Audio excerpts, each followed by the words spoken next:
Bismillahirrahmanirrahim.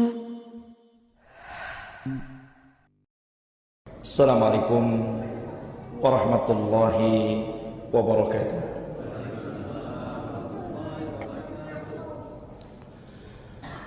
Alhamdulillah, alhamdulillahilladzi hadana wa kafana wa ja'alana minal muslimin. Asyhadu an la ilaha illallah waliyyus salihin wa asyhadu anna Muhammadan abduhu wa rasuluh wa safiyuhu wa mukhtaruhu ala khalqihi wa khaliluh arsalahu Allahu rahmatan lil alamin. Allahumma ij'al hadha ijtima'ana ijtima'an marhuma waj'al tafarruqana min ba'dihi tafarruqan ma'suma wa la taj'al fina wa la min bainina saqiyan wa la mahruma. Rabbi israh li sadri wa yassir li amri wahlul 'uqdatan min lisani yafqahu qawli. Amma ba'd. Hadirin dan hadirat, ikhwatu fid din wa akhwatu fillah, rahimani wa rahimakumullah. Alhamdulillah, pada malam hari ini kita bisa berkumpul di masjid ini membahas kisah-kisah yang tertera dalam Al-Quran. Karena sepertiga Al-Quran itu qasas, cerita. Begitulah Allah subhanahu wa ta'ala membagi Al-Quran itu menjadi tiga. Sepertiganya bicara tentang tauhid, sepertiganya bicara tentang hukum-hukum ibadah, dan sepertiganya bicara tentang kisah. Karena dengan kisah itu kita bisa memetik pelajaran.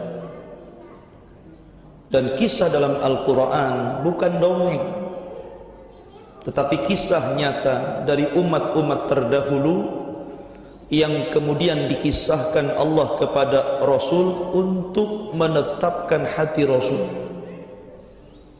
Jadi kalau dakwah Nabi SAW banyak liku-liku, banyak duri yang menghalang, maka Allah ceritakan bagaimana para nabi dulu juga sama kondisinya, tidak lepas daripada ancaman, bahkan sebagian mereka dibunuh. Kita lihat para nabi di zaman Bani Israel banyak yang dibunuh orang-orang Yahudi. Khusus malam ini kita mulai dari urutan surah. Kita ambil dari surah pertama setelah Al-Fatihah, Al-Baqarah. Di dalam surah Al-Baqarah ada satu kisah yang sangat menarik untuk kita kisahkan. Cerita ini dikenal dengan cerita Talut dan Jalut. Disebutkan di dalam surah Al-Baqarah, tepatnya ayat 209 sampai 252. Allah Subhanahu wa taala menceritakan kisah yang luar biasa dari kisah-kisah Bani Israel. Sebelum saya mengkisahkan dan membacakan ayatnya, saya ingin memberikan muqaddimah biar nyambung ke ceritanya dulu. Dahulu kita tahu bahwa Bani Israel itu diselamatkan dari perbudakan Fir'aun oleh Nabi Musa alaihi salatu wassalam dan dibawa ke Palestina. Walaupun yang membawa masuk ke Palestina adalah Yusha bin Nun, karena Musa meninggal duluan di bumi yang Allah subhanahu wa ta'ala berikan kebingungan kepada Bani Israel karena ulah mereka sendiri bermaksiat kepada Allah dan Rasulnya. Tapi kemudian Yusha bin Nun berhasil memasukkan Bani Israel ke Baitul Maqdis. Lah kita tahu bahwa setelah meninggalnya Yusha bin Nun, kemudian Bani Israel ini masih berada di atas agama yang hak, akidah yang lurus. Tapi berjalannya waktu, biasa ketika mereka jauh dari para nabi, jauh daripada ulama, maka kondisinya tentu akan lebih buruk daripada sebelumnya.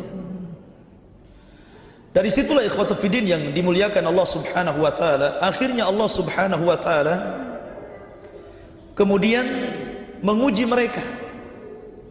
Menguji siapa? Bani Israel, dengan cara dikirimkan berbagai macam musuh, sehingga mereka berperang, kadang menang, kadang kalah, kadang menang, kadang kalah, dan begitu seterusnya. Sampai pada akhirnya kemudian mereka Bani Israel dikalahkan. Bahkan sebagian mereka ada yang kemudian diperbudak, sebagian mereka lari, sebagian mereka tersiksa hidupnya karena Allah berikan bencana kepada mereka karena jauhnya mereka dari agama. Sampai suatu ketika Bani Israel ini sudah lama tidak diutus kepada mereka nabi, sehingga mereka dalam kegelapan. Dari sini kemudian Bani Israel akhirnya berdoa kepada Allah untuk dikirim kepada mereka nabi. Kita tahu bahwa Nabi Ya'qub itu melahirkan 12 keturunan. Dari 12 keturunan ini maka menjadi 12 kabilah yang sangat besar yang disebut dengan Bani Israel. Lah dari 12 kabilah ini ada keturunan Nabi Ya'qub itu yang khusus keturunannya menjadi para nabi saja. Dan itu dari keturunan putra Ya'qub namanya Lawa. Di sana ada Yahuda, ada Lawa, ada Binyamin, ada Nabi Yusuf. Itu nama-nama putra Ya'qub, 12 semuanya. Lah dari keturunan putra Ya'qub namanya Lawa, ini seluruh keturunannya Allah takdirkan jadi nabi. Jadi seluruh nabi Bani Israel itu keturunan dari kabilah Lawa ini. Tetapi dari kabilah Yahuda, putranya Ya'qub juga, itu Allah takdirkan keturunannya jadi raja. Jadi satu keturunan melahirkan para nabi, satu keturunan melahirkan para raja. Begitulah Allah takdirkan kepada Bani Israel. Sehingga ketika lama tidak diutus kepada mereka nabi, mereka berada di atas kegelapan, maka Bani Israel berusaha untuk mencari keturunan Lawa ini. Mudah-mudahan masih ada dan Allah masih berkenan untuk mengangkat dari keturunan ini seorang nabi. Akhirnya kemudian mereka mendapatkan seorang wanita dari keturunan Lawa yang sedang hamil, dan dia wanita salihah, wanita yang saleh, ahli ibadah. Maka kemudian setelah tahu wanita ini keturunan Lawa, makanya kemudian mereka mengurung wanita ini, takut umpamanya dibunuh orang, atau mungkin terkena penyakit dan tidak sempat diobati kemudian mati, maka dikurung, dirawat biar lahir anaknya ini. Maka kemudian ibunya ini berdoa kepada Allah Subhanahu wa taala agar anaknya ini kelak lahir menjadi seorang nabi untuk mengarahkan Bani Israel. Karena dia seorang wanita salehah, Allah ijabah doanya. Dan ini juga pelajaran bagi ibu-ibu ya. Ibu-ibu kalau sedang hamil, jangan macam-macam. Berdoa kepada Allah Subhanahu wa taala supaya anaknya menjadi anak yang saleh, anak yang salehah gitu kan. Dan itu wasilah gitu, tidak masalah. Karena doa itu bisa mengabulkan siapapun orang-orang yang berdoa, karena Allah mendengar doa kita, apalagi dipanjatkan orang saleh dan salehah. Kemudian lahirlah dari wanita ini seorang nabi, namanya Nabi Samuel atau juga Nabi Sam'un, kurang lebih namanya, tapi ma'ruf Samuel. Artinya Samuel itu bayi yang lahir karena doa seorang ibu. Lah Nabi Samuel ini kemudian diangkat oleh Allah menjadi nabi dan mengarahkan Bani Israel, karena sudah lama tidak diutus kepada mereka nabi. Maka ketika diutus kepada mereka Nabi Samuel, Maka Bani Israel ini mulai patuh kepada nabinya. Patuh kepada nabinya karena memang posisi mereka tertindas masalahnya. Mereka diperbudak oleh kaum Amalikah. Perbudak. Lah kaum Amalikah ini adalah kaum yang membantai Bani Israel, di mana ketika itu pimpinan perangnya namanya Jalut. Jalut itu kuat sekali. Bahkan dalam peperangan melawan Bani Israel ini, mereka berhasil mencuri tabut. Tabut itu satu kotak yang dulu dibuat oleh ibunya Nabi Musa. Ketika Musa kecil, maka ibunya membuat kotak. Karena tahun kelahiran Nabi Musa itu di tahun seluruh bayi laki-laki dibunuh, maka ibunya Nabi Musa takut dia dibunuh, kan begitu. Maka dia buatkan kotak. Kata Imam Zamakhsyari bahwa panjangnya kotak itu 3 hasta begini. Sini 1 hasta ya, berarti 3 hasta hampir 1,5 meter. Jadi 1 hasta kali 3 hasta berarti 1,5 meter kali 1,5 meter. Itu kotaknya kecil ya. Disitulah Musa kecil pernah diteletakkan, kemudian hanyut di tengah lautan sampai dibawa ke istana Fir'aun. Lah itu disebut tabut namanya, kotak itu ya. Dan di dalam tabut itu ada tongkatnya Nabi Musa, kemudian ada serpihannya papan-papan Taurat, karena Taurat kan pecah karena dibanting Nabi Musa ketika marah kepada kaumnya gara-gara menyembah Samiri, patung sapi itu. Di situ ada serpihan Taurat. Kemudian di situ ada baju-bajunya Nabi Musa dan Harun. Ya. Lah tabut ini biasanya digunakan oleh Bani Israel untuk mengambil berkah, tabarruk, mengambil berkah. Jadi setiap Bani Israel itu melakukan peperangan, maka tabut ini akan diletakkan di depan para tentara. Dan apabila mereka melihat tabut, mereka tenang, timbul keberaniannya. Rupanya ketika tentara Jalut dari Amalikah ini menyerang Bani Israel, kalah Bani Israel, diperbudak dan tabutnya dicuri oleh Jalut. Karena tabutnya dicuri oleh Jalut, akhirnya Bani Israel mengalami kegundahan, mengalami ketakutan, mengalami musibah macam-macam. Ya. Disitulah ketika Raja Samuel diutus kepada mereka. Mereka meminta kepada Raja Samuel untuk dijadikan kepada mereka seorang raja, agar mereka berperang, merebut kembali daerahnya dan mengambil tabut dari tangan Jalut. Kata Nabi Samuel, nanti kita baca ayatnya, apakah kalau seandainya Allah syariatkan kepada kalian perang, mungkin kalian perang? Begitu kan? Kenapa? Karena Nabi Samuel tahu sejarahnya Bani Israel itu pengecut. Ketika Nabi Musa mengajak berperang Bani Israel untuk merebut Baitul Maqdis, Bani Israel mengatakan kepada Musa apa? Idhab anta wa rabbuka faqatila inna hahuna qaidin. Kau saja Musa dengan Harun pergi, bawa sana Rabbmu, perang sana bertiga, kami duduk-duduk saja di sini. Makanya Nabi Samuel menyinggung mereka, gitu kan? Apakah kalau Allah wajibkan kepada kalian perang, kalian mau perang? Ya. Jangan-jangan kalian ngomong saja. Tapi mereka berjanji untuk siap berperang dipimpin oleh seorang raja. Minta raja. Dicarikan oleh Samuel ini seorang raja. Sayangnya bukan dari keturunan Yahuda. Padahal garis keturunan Yakub, saya ulangi dari awal, kalau melahirkan para nabi itu biasanya dari kabilah Yahuda. Kalau melahirkan para nabi itu dari kabilah Lawah. Lah ini raja yang diangkat Samuel ini justru dari kabilah Binyamin. Dan Binyamin itu satu ibu dengan Nabi Yusuf. Sementara Lawa, Yahuda dan saudara-saudara Yusuf yang lainnya satu bapak lain ibu. Makanya mereka tidak mau. Mereka enggak mau raja itu. Maunya keturunan Yahuda, bukan keturunan Binyamin.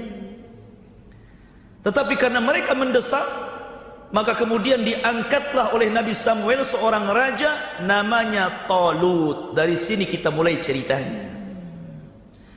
Baik, sekarang sudah nyambung ceritanya, kita masuk ke dalam ayatnya. Allah Subhanahu wa taala berfirman dalam surah Al-Baqarah, "Alam tara ilal mala'i min bani Israel min ba'di Musa." Tidakkah engkau lihat kepada para pembesar Bani Israel setelah kematian Musa? Idh qalu, ketika mereka mengatakan li nabiyyi lahum, kepada nabi mereka. Siapa? Samuel. Tadi saya sudah katakan nabi itu namanya Samuel. Kuburannya pernah didapati oleh Umar ketika menaklukkan Persia. Kuburan Nabi Samuel ini.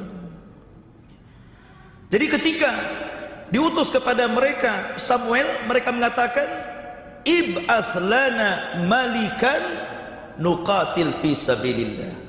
Wahai Nabi Samuel, tolonglah angkat untuk kami seorang raja, seorang panglima perang, kita akan berperang di jalan Allah.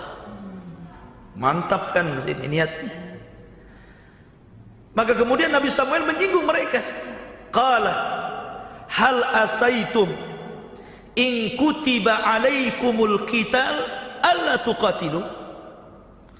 Jangan-jangan kalau Allah wajibkan kepada kalian perang, kalian enggak mau perang? Gitu kan? Jangan-jangan kalian enggak mau perang. Ya. Mereka berjanji, wa ma lana alla nuqatila fi sabilillah wa qad ukhrijna min diyarina wa abnaina. Bagaimana kami tidak siap perang, wahai Nabi Samuel? Kau lihat kami sudah dikeluarkan dari negeri kami. Sebagian wanita-wanita kami diperbudak, anak-anak kami dibantai. Kami harus balas ini. Gimana kau meragukan keberanian kami? Maka Allah mengatakan, falamma kutiba alaihimul qital, ketika betul-betul nih Allah wajibkan kepada mereka perang, karena diangkat kepada mereka jenderal perang yang tangguh Talut, tawallau illa qalilan minhum. Tiba-tiba sebagian besar mereka tidak mau ikut perang. Tidak mau ikut perang, degil Bani Israel. Makanya Allah mengatakan, wallahu alimun bizzalimin. Allah tahu kondisi orang-orang zalim. Memang begitu dari dulu Bani Israel. Ngomong saja. Ya. Maka kemudian Allah mengatakan, wa qala lahum nabiyuhum, berkatalah nabi mereka Samuel, innallaha qad ba'atsa lakum Talut. Allah telah mengutus kepada kalian seorang raja namanya Talut. Jadi Allah yang memilih Talut. Karena tidak mungkin nabi sembarang ngambil orang, kan begitu. Pasti nabi itu diturunkan wahyu. Wahyu itulah yang menggiring untuk mengambil Talut. Sementara Talut bukan keturunan Yahuda, tapi keturunan Binyamin. Terlebih daripada itu, Talut ini miskin, bukan orang kaya, bukan pejabat. Ya. Makanya kemudian mereka mengatakan, qalu anna yakunu lahul mulku alaina wa nahnu ahaqqu bil mulki minhu. Kenapa raja itu tidak diambil dari kaum kami, keturunan Yahuda? Kenapa dari keturunan lain? Bukankah kerajaan itu hak kami? Nah ini, dia enggak berhak jadi raja si Talut itu, karena keturunan Binyamin. Harusnya dari kami, keturunan Yahuda, maksudnya orang-orang Yahudi. Ya. Maka kemudian mereka mengatakan, walam yu'ta sa'atan minal mal. Lihat, Talut ini miskin, enggak punya harta. Kalau raja harus punya harta. Kalau raja itu harus punya nasab yang bagus, nasabnya para raja, gitu kan. Qala, maka Nabi memperingatkan nih, innallaha astafahu alaikum. Allah yang pilih dia untuk kalian, bukan aku. Gitu. Allah yang pilih dia. Kenapa kalian tawar-tawar? Allah yang pilih dia untuk kalian. Wazadahu bastatan fil ilmi wal jismi. Bahkan Allah telah berikan kepada Talut, bukan hanya Allah pilih dia, tapi Allah berikan kekuatan ilmu. Dia memiliki ilmu perang, dia memiliki ilmu kepemimpinan, kebijaksanaan, dan dia juga fisiknya kuat. Talut itu kuat orangnya, tenaganya kuat, ototnya kuat gitu kan. Jadi sini Allah berikan 3 keutamaan. Pertama, Allah pilih dia. Yang kedua, Allah berikan pengetahuan. Yang ketiga, Allah berikan kekuatan. Kurang apa lagi? Itulah pemimpin. Harusnya antum kalau milih pemimpin yang seperti itu, punya ilmu pengetahuan dan punya kekuatan. Makanya para ulama dulu ditanya, ustaz, syekh, imam, ada 2 pemimpin. Yang satu saleh namun lemah, yang satu zalim tapi kuat. Nggak ada yang ketiga ya. Kalau yang ketiga pilih yang ketiga, soleh kuat gitu kan. Ini cuma 2 masalahnya. Yang satu soleh lemah, yang satu zalim kuat. Pilih mana?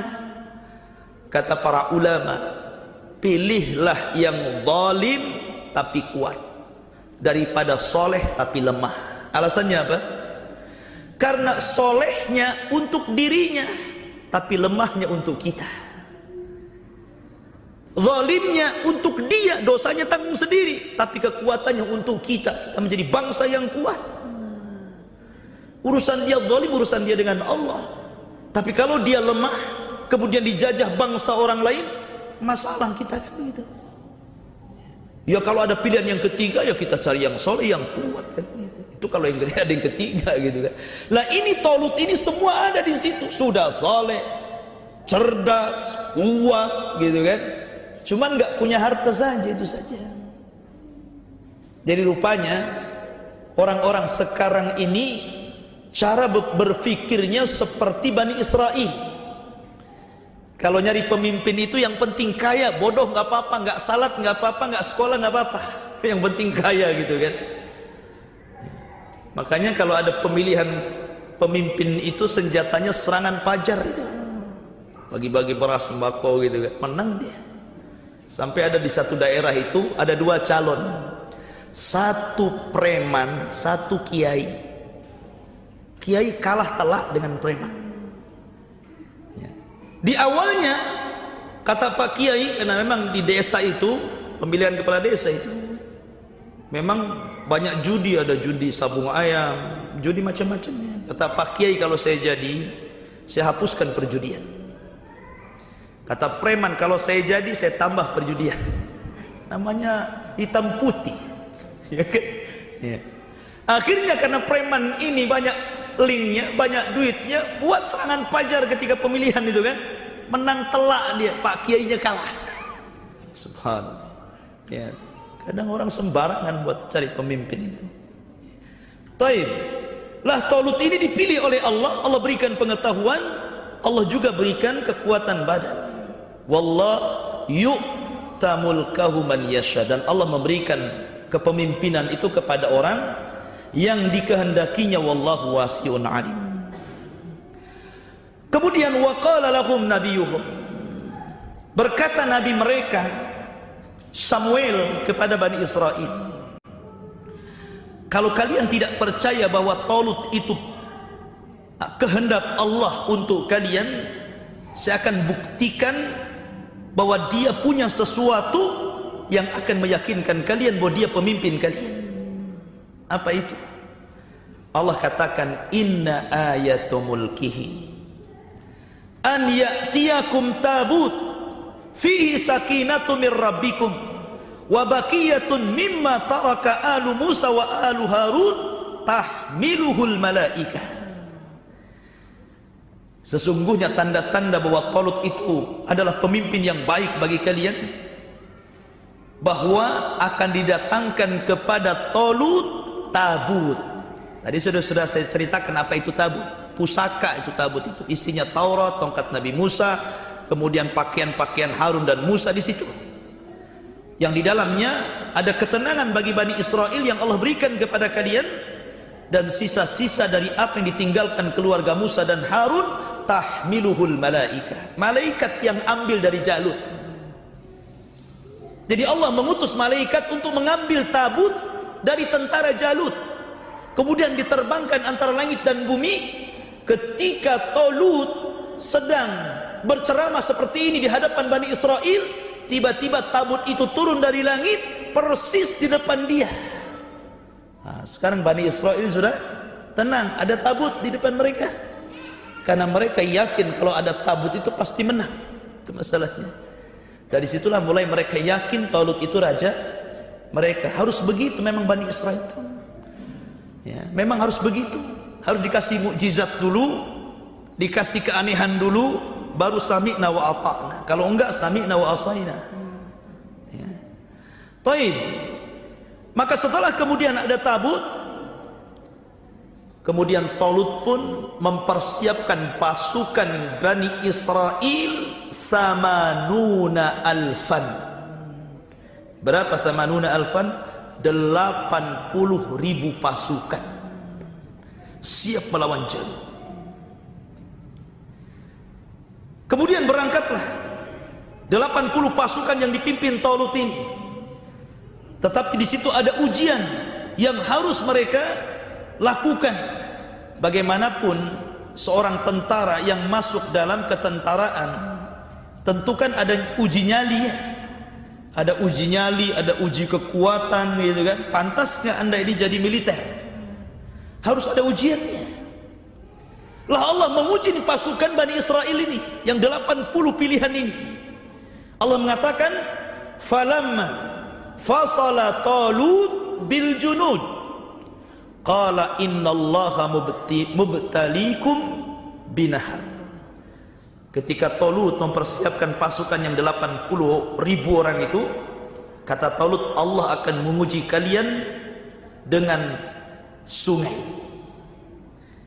Faman syariba minhu falaysa minni. Siapa yang minum dari sungai itu jangan ikut perang bersama saya. Ulang lagi saya. Wa man lam yat'amhu fa innahu minni. Tapi kalau dia tidak menyentuh sungai itu, walaupun kalian haus, maka kalian akan bersama kami ikut perang melawan Jalut. Illa man igtarafa ghurfatan biyadi. Kecuali kalau hanya satu kepal tangan saja nggak apa-apa, tapi jangan lebih. Apa yang terjadi? Fasyaribu minhu illa qalilan minhum. Ketika sampai di sungai ujian itu, sungai itu namanya sungai syariah, Nahrus Syariah, yang terbentang antara Urdun dan Palestina. Itu terbentang sungai di situ. Harus melewati sungai itu. Ya. Sungai syariah yang terbentang antara Urdun dan Palestina. Kemudian mereka lewat sungai. Rupanya karena mereka kehausan melihat sungai, lupa tuh apa yang dinasihatkan Talut. Minum banyak-banyak. Ada yang mengatakan bahwa setiap mereka minum makin banyak, makin haus, makin banyak, makin haus. Kayak antum minum air lautan. Itu kan tidak menghilangkan dahaga kan begitu. Ya. Tetapi sebaliknya, orang yang hanya minum satu kepal saja hilang dahaganya. Subhanallah. Dari 80.000 kemudian gugur 76.000 gugur, sisanya 4.000. Yang pulang itu 76 pulang lagi. Ya. Yang meneruskan peperangan sisanya 4.000. Jauh kan bandingannya. Coba. Awalnya 80.000 jadi 4.000 gitu kan. Sementara Jalut ini jangan dianggap remeh. Itu tentara besar, pemimpin ganas, barbar, primitif, kuat, gitu kan. Lawannya luar biasa. Rupanya sisanya 4.000 saja. Kemudian falamma jawazahu huwa walladzina amanu ma'ah. Ketika yang 4.000 ini berangkat bersama Talut. Kemudian mereka melihat tentara Jalut yang begitu besar. Rupanya yang 4.000 ini sebagiannya mengatakan la taqata lana al-yawma bi Jalut wa junudu. Wah, kuat kali mereka ini. Macam mana saya akan menghadapi mereka? Takut sebagiannya. Akhirnya mundur lagi, sisanya dari 4.000 tinggal 314 orang. 80.000, kemudian mundur 76.000, mundur lagi, sisanya 314 rajulan. Sisanya cuman 314 tentara, persis seperti jumlah tentara Rasul di perang Badar. Dan itu sebagaimana diriwayatkan bahwa tentara Talut itu sama dengan tentara Rasul di perang Badar, jumlahnya 314 orang. Sementara tentara Jalut besar, luar biasa. Sebagaimana tentara kafir Quraisy juga banyak, 1.300 lebih kan begitu. Melawan 300 lebih saja. Maka ketika itu mereka, la taqata lana al-yaum, kayaknya kami tidak bisa nih melawan Jalut dan tentaranya. Qala alladziina yadunnuna annahum mulaqullah. Tapi orang-orang pilihan yang sisanya 300 itu, 314 itu, mereka mengatakan, menghibur, jangan pulang, jangan lari dari pertempuran. Mereka mengatakan, kam min fi'atin qalilatin ghalabat fi'atan katsiratan biidznillah. Jangan takut kalian. Betapa banyak kelompok yang kecil mengalahkan kelompok yang besar karena izin Allah Subhanahu wa taala. Dihibur.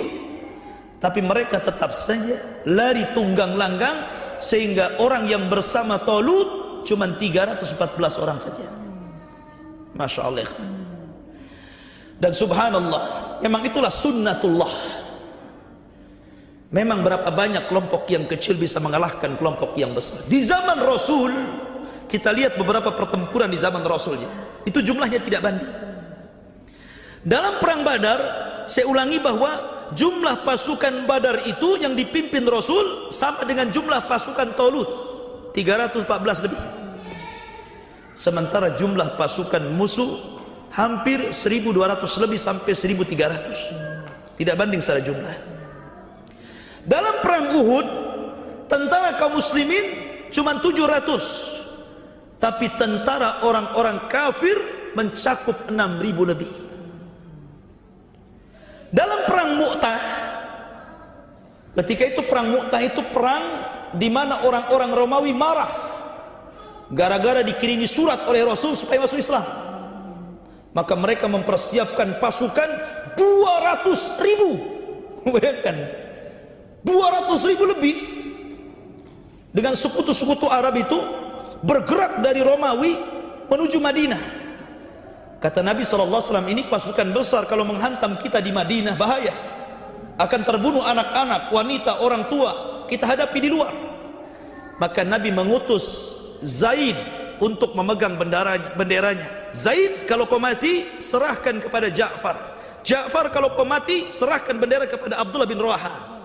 Berangkat kalian. Dan hanya membawa pasukan 3.000 melawan 200.000 lebih. Di awal pertempuran kalah itu.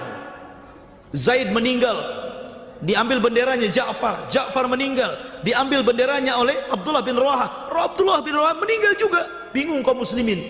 Akhirnya mereka melirik kepada Khalid ibn Walid. Karena Khalid bin Walid itu cerdas, apalagi soal ilmu peperangan. Dibuat macam-macam taktik perang dan Allah takdirkan menang. 3.000 lawan 200 itu menang, 200.000. Sampai orang Romawi heran dan bertanya kepada Khalid, apa sih kunci kemenangan kalian ini?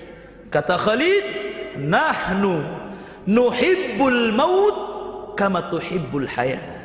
Karena kami cinta kematian sebagaimana kalian cinta kehidupan. Ya. Kemudian dalam perang Tabuk, 30.000 kaum muslimin, 40.000 kaum kafirin. Mungkin sedikit nih bedanya ya, 10.000 saja. Tapi lihat dalam perang Khandaq, Itu kan perang Khandaq itu gabungan loh.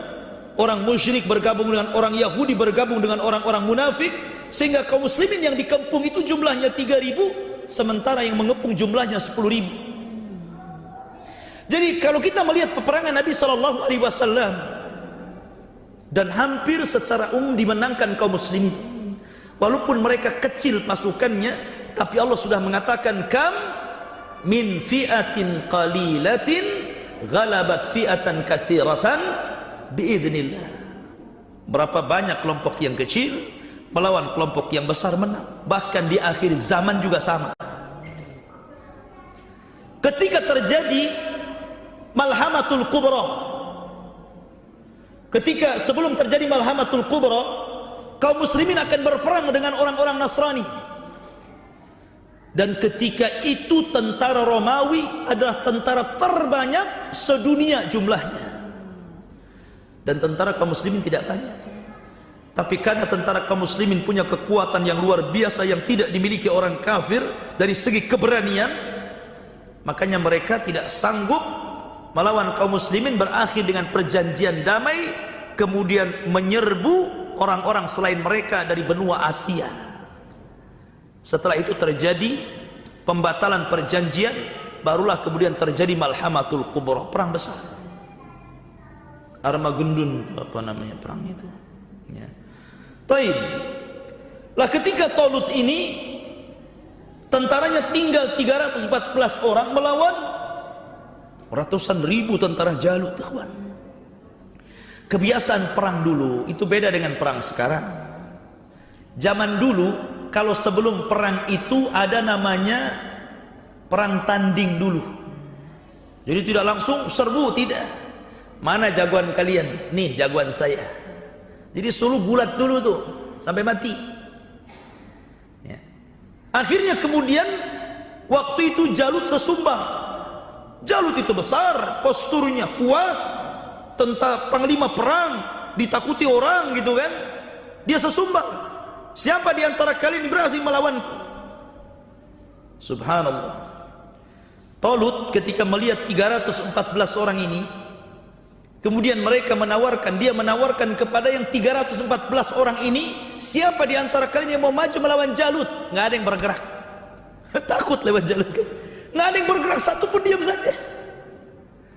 Kemudian kata Talut, siapa yang berani melawan Jalut dan menang, kunikahkan dia dengan putriku dan dia akan mewarisi tahta kerajaanku.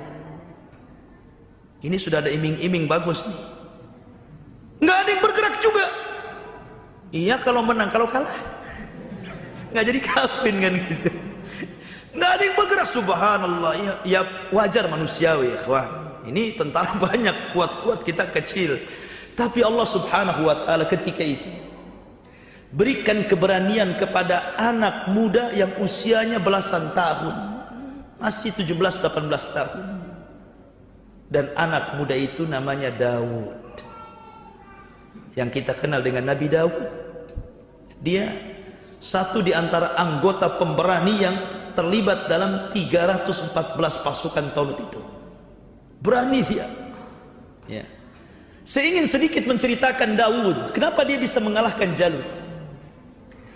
Nabi Daud ini seorang penggembala. Dari kecil dia seorang penggembala. Nabi juga sama penggembala, karena tidak ada nabi kecuali dia pernah menggembala kambing. Makanya Nabi juga penggembala. Ya. Lah, karena dia harus kemudian melindungi kambing-kambingnya dari serangan serigala, maka Nabi Daud ini suka melempar serigala dengan batu. Dan subhanallah, Allah berikan kekuatan kepada Daud. Sekali lempar serigala itu bukan hanya mati, hancur badannya itu, kayak ditembak begitu kan. Itu kebiasaan Daud, pandai melempar dengan batu, bukan dengan panah, dengan tangan lempar gitu kan, hancur serigala itu. Itu kekuatannya Nabi Daud, dari kecil sudah terbiasa begitu melempar. Makanya ketika kemudian Nabi Daud alaihi salatu wassalam maju, Jalut menganggap remeh gitu kan. Kenapa anak kecil yang didatangkan lawan saya gitu kan. Lah ketika itu Nabi Daud membawa 5 batu diletakkan di pesaknya. Itu senjatanya dia, tukang lempar. Ya kan? Ya. Akhirnya ketika Nabi Daud maju, nggak disia-siakan kesempatan, dilempar batunya itu, kena kepalanya hancur, mati. Jadi sebentar aja kelainya itu, dilempar kena kepalanya mati, langsung disembelih kepalanya di bawah. Wih, pasukan Jalut melihat pemimpinnya mati di tangan Daud, otomatis kan ciut mereka, hilang ininya. Ketika kemudian mereka kebingungan, pemimpinnya mati, disitulah tidak disia-siakan oleh Talut, maka dia menyerbu dengan kekuatan yang sedikit itu. Kam min fi'atin qalilatin ghalabat fi'atan katsiratan biidznillah. Walaupun kelompok kecil bisa mengarahkan kelompok yang besar karena izin Allah. Subhanallah. Ada yang mengatakan bahwa batu itu yang menawarkan diri untuk diambil oleh Daud. Dan itu salah satu mukjizat ya. Walaupun dia belum diangkat jadi nabi, tapi Nabi Muhammad juga sama, sebelum diangkat sudah banyak keanehan kan. Seperti ketika dia dibawa oleh pamannya Abu Talib ke Syam, tiba-tiba ada awan yang menaungi dia, ada batu yang mengucapkan salam. Katanya seorang rahib yang ketemu di jalan, balikan dia ke Mekah, karena dia seorang nabi. Aku lihat tanda-tandanya itu. Kalau sampai orang Yahudi tahu, dibunuh dia. Itu belum diangkat jadi nabi itu. Jadi ada yang mengatakan batunya yang ngomong, menawarkan diri, biar saya yang kau bawa, kau lempar gitu. Dan batu bisa bicara, batu bisa hidup bergerak. Itu di zaman itu sudah biasa. Contohnya di zaman Nabi Musa. Di zaman Nabi Musa, Musa itu kalau mandi, dia tidak mau campur dengan orang-orang. Dia sendiri, tidak mau menampakkan aurat. Jadi suatu ketika orang-orang Bani Israel menuduh, jangan-jangan Musa itu kalau mandi sendiri, dia punya penyakit kulit yang memalukan. Padahal Musa nggak punya penyakit kulit. Jadi suatu ketika Allah ingin membuktikan bahwa Musa itu tidak sebagaimana tuduhan Bani Israel. Lagi mandi, kemudian pakaiannya diletakkan di batu, batunya jalan. Dia asik mandi gitu kan, toto batunya jalan. Jalan ini ke tempat orang-orang Bani Israel yang sedang mandi. Dikejar-kejar sama Nabi Musa lagi telanjang. Setelah di depan Bani Israel, berhenti pula batu itu. Ya tentu Bani Israel melihat bagaimana auratnya Nabi Musa, dan mereka menyesal selama ini mereka menuduh yang tidak-tidak kan. Nah, itu batu jalan. Itu satu contoh cerita. Maka juga di zaman Nabi Daud juga demikian. Jadi batu itu yang ngomong, ambil saya, biar saya yang membunuh Jalut. Diambil batu itu, dilempar, mati Jalut. Nggak lama gitu. Dari situlah kemudian Allah Subhanahu wa taala katakan, walamma barazu li Jalut wa junudi qalu rabbana afrigh alaina sabran wasabbit aqdamana wangsurna 'alal qaumil kafirin. Ketika mereka menghadapi Jalut, sudah depan-depanan dengan tentara Jalut dan tentaranya, maka Talut dan tentaranya mengatakan, ya Allah, berikan kepada kami kesabaran, tetapkan kaki kami agar jangan pergi dari peperangan, dan berikan kemenangan kepada kami dari orang-orang kafir. Maka Allah katakan, fahazamuhum biidznillah wa qatala Daud Jalut. Maka mereka pun perang dengan izin dari Allah, dan Daud berhasil membunuh Jalut. Kalah ini, sudah selesai peperangan. Kalah orang-orang Jalut, takluk. Seluruh Bani Israel bahagia, senang dengan kemenangan ini. Maka kemudian Talut pun menjadi raja pertama Bani Israel, bukan dari keturunan Yahuda, tapi satu-satunya dari keturunan Binyamin, yang merupakan saudara kandung Nabi Yusuf. Karena dia dengan Nabi Yusuf itu satu ibu, tapi yang lain satu bapak, beda ibu ya. Maka kemudian Talut pun memerintahkan Bani Israel kembali ke kejayaannya. Mereka subur, macam-macam lah, Allah berikan nikmat yang banyak. Sampai akhirnya Talut pun janji menikahkan putrinya dengan Daud. Dan selang beberapa waktu Talut meninggal dunia, sebagaimana janjinya, akhirnya Daud diangkat jadi raja kedua Bani Israel. Dan ingat, Nabi Daud berbeda dengan nabi-nabi Bani Israel yang lainnya, karena dia diberikan dua nikmat. Pertama, dia raja, yang kedua, dia nabi. Karena Bani Israel kalau jadi raja, raja saja. Kalau nabi, nabi saja, gitu kan. Ini enggak, raja plus nabi. Dan dia satu-satunya yang pertama menjadi raja plus juga nabi. Dan diturunkan padanya kitab yang mulia setelah Taurat, yang dikenal dengan Zabur. Dan Nabi Daud, Allah berikan mukjizat, suaranya indah sampai dia memiliki 70 suara apabila membaca Zabur. Sampai kalau dia sedang baca Zabur, burung datang kemudian ngumpul di sekitarnya, nunduk diam saja karena kalah merdunya. Saking indahnya, burung-burung kalah itu diam saja burung-burung. Dan kalau dia bertasbih, seluruh gunung ikut bertasbih. Dan Allah berikan mukjizat mampu untuk mematah-matahkan besi tanpa alat, pakai tangan saja. Makanya dialah orang yang pertama kali membuat baju besi dan menjual baju besi untuk kehidupan keluarganya. Dia tidak digaji oleh pemerintahnya walaupun dia raja. Makanya dikenal Nabi Daud itu, dia bekerja dengan tangannya. Dia nggak mau minta-minta, walaupun jadi raja nggak mau digaji. Dia ingin pakai duitnya sendiri, hidup dengan duitnya sendiri. Dia buat baju besi, dia jual. Hasilnya untuk makan dia dan keluarganya. Itu Daud, seorang raja, tapi waroknya luar biasa. Ya, kadang kita ini bukan raja, bukan nabi, nyolong, gitu kan? Kita bukan raja, bukan nabi, tapi asal-asalan cari rezeki. Ini raja, nabi, warok lagi, gitu kan? Nabi Daud ini. Lah kemudian setelah Daud alaihi salatu wassalam meninggal dunia, maka kemudian lahirlah putra beliau, Nabi Sulaiman. Dan ketika beliau inilah puncak kejayaan Bani Israel di tangan Nabi Sulaiman. Inilah kisah yang disebutkan dalam surah Al-Baqarah 249 sampai 252.